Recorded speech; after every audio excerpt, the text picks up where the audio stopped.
सुखी होने के तरीके बहुत से हैं। कुछ तरीके तो आप लोग खुद आजमा रहे हैं। ऐसा कोई है नहीं संसार में जो सुखी ना होना चाहता।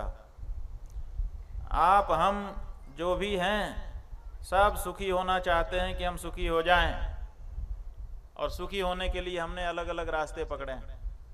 कोई घर बना रहा है, कोई बना बनाया घर छोड़ रहा है, लेकिन दोनों का उद्देश्य क्या है?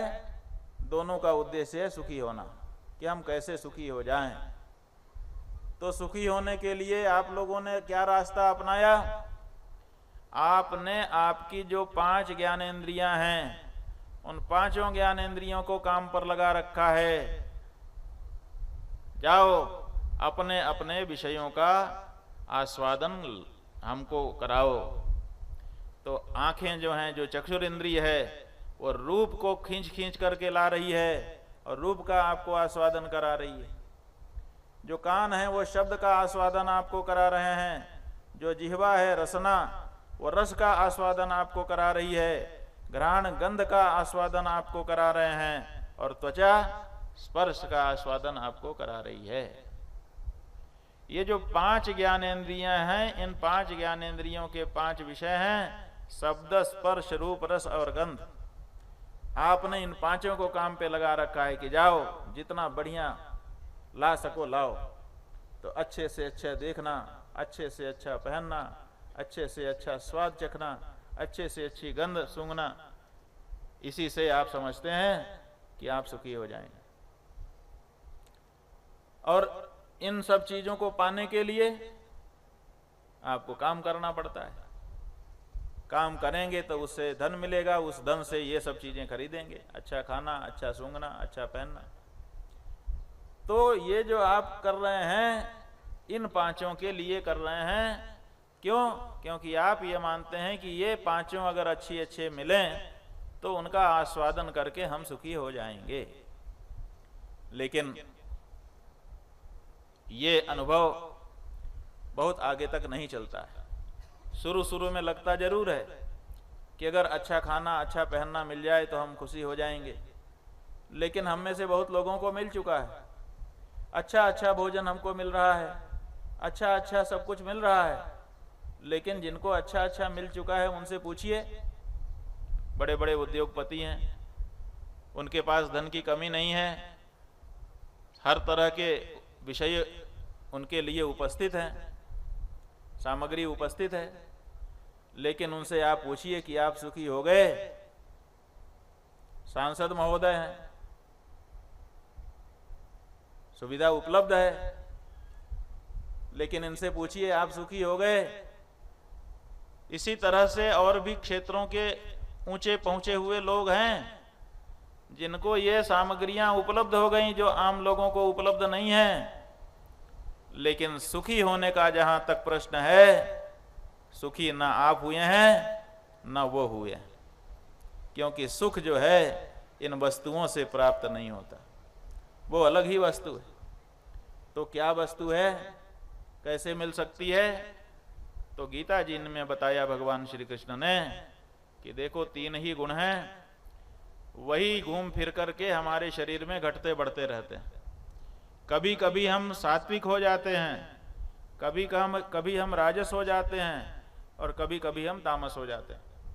जब तमोगुण बढ़ता है तो तामसी प्रकृति हमारी हो जाती है, जब रजोगुण बढ़ता है तो राजसी प्रकृति हो जाती है, जब सतोगुण बढ़ता है तो हम सात्विक हो जाते हैं।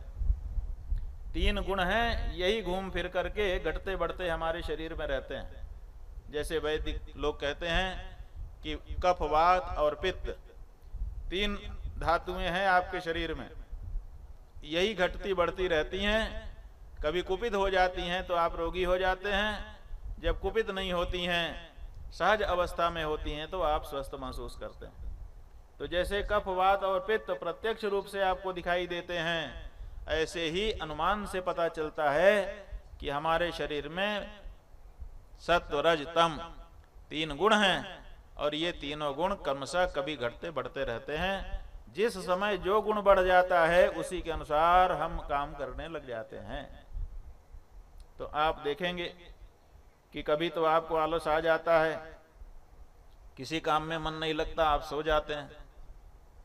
जब सो जाते हैं उस समय कुछ नहीं करते, लेकिन पता भी नहीं होता कि हम कुछ नहीं कर रहे हैं, अज्ञान दशा हो जाती है। और कभी कभी आप काम में लग जाते हैं, आपसे बैठे रहा ही नहीं जाता है। कोई काम ना हो तो अलमारी खोल के उसका सामान निकाल के फिर रखने लग जाते हैं, काम बना लेते हैं कि आज कुछ काम नहीं है। जिनके पास काम नहीं है वो 2-4 लोगों को बुला के ताश के पत्ते लेके बैठ जाते हैं कि चलो करते हैं कुछ। अंत्याक्षरी खेलने लगते हैं कुछ लोग। क्यों? क्योंकि बैठे रहा नहीं जा रहा है, शांति से बैठ पाना मुश्किल है। इसका मतलब ये भी एक विशेष अवस्था है। और कभी कभी आपने अनुभव किया होगा कि आप ना तो सोते हैं, आपके शरीर में कोई आलस्य नहीं रहता, ताजा रहता है शरीर, लेकिन कुछ करने का भी मन नहीं करता और मन प्रसन्न रहता है। ये 3 अवस्थाएं हैं जिनका अनुभव प्रत्येक व्यक्ति अपने समय में करता रहता है। रोज घूम फिर करके ये तीनों अवस्थाएं आती रहती हैं। ये 3 अवस्थाएं क्या बताती हैं कि हमारे शरीर में इस समय कौन सा गुण बढ़ा है, कौन सा घट गया है। जब सत्व गुण बढ़ जाता है तो शरीर में ताजगी रहती है, नींद नहीं आती, सोने का मन नहीं करता, लेकिन कुछ करने का भी मन नहीं करता। बस शांत बैठे रहने से ही आनंद आता है। उस समय आप कुछ करेंगे नहीं, करने का मन भी नहीं करेगा, न सोने का मन करेगा, लेकिन मन में आनंद रहेगा। ये जो अवस्था है ये सत्वगुण की अवस्था है। जब हम स्वस्थ तो रहते हैं, आलस्य नहीं रहता, लेकिन कुछ किए बिना नहीं रहा जाता है, कुछ न कुछ करने का मन करता है, वो अवस्था रजोगुण की अवस्था है। उस समय हमारे शरीर में रजोगुण बढ़ा हुआ होता है। और जिस समय हमको आलस्य आ जाता है, काम सामने पड़ा हो, जरूरी भी हो, तब भी अज्ञान दशा में हम चले जाते हैं, सब कुछ भूल जाते हैं, वही दशा तमोगुण की अवस्था है। तो ये तीनों गुण हमारे अंदर घटते बढ़ते रहते हैं और उसी के अनुसार हमारा सारा व्यवहार होता रहता है।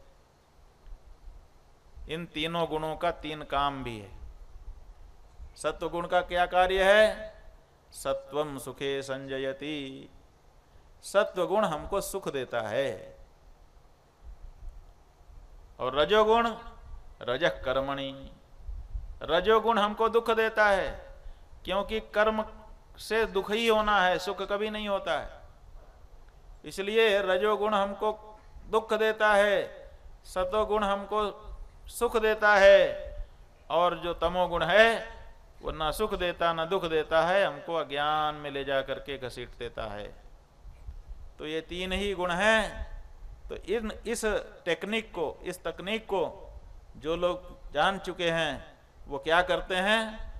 अपने जीवन को सात्विक बनाने का प्रयास शुरू करते हैं कि मेरा जीवन सात्विक हो जाए। जितना मेरा जीवन सात्विक होता चला जाएगा उतना ही मुझे सुख मिलने लग जाएगा।